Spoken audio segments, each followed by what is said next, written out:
This channel's content is strictly for educational and informational purpose and does not endorse or promote any form of violence, harm, illegal activities, self-injuries and communal disharmony.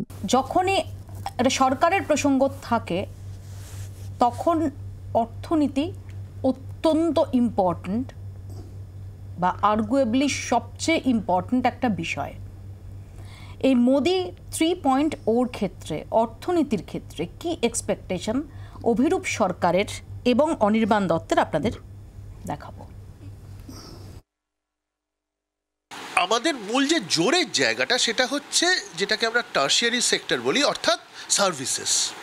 এবং সার্ভিসেসে যদি আমাদের ভালো করতে হয় তাহলে ভারতবাসীদের শিক্ষিত করতে হবে, এবং সেই শিক্ষাটা কিন্তু গত মোদি সরকার তেমনভাবে নজর দেয়নি।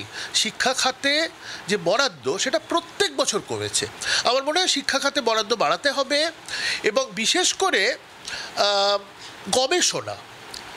গবেষণা বলতে মোদি সরকার একমাত্র টেকনোলজির গবেষণা বোঝেন, সেটা নয়। গবেষণা মানে পিওর সায়েন্সের গবেষণা, সোশ্যাল সায়েন্সের গবেষণা, এগুলোর দিকে নজর দিতে হবে।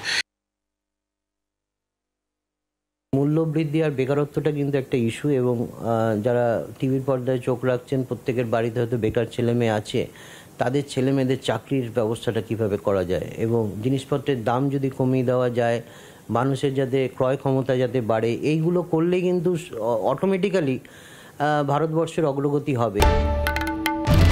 বাংলার আওয়াজ, বাঙালির আবেগ, জি 24 ঘন্টা।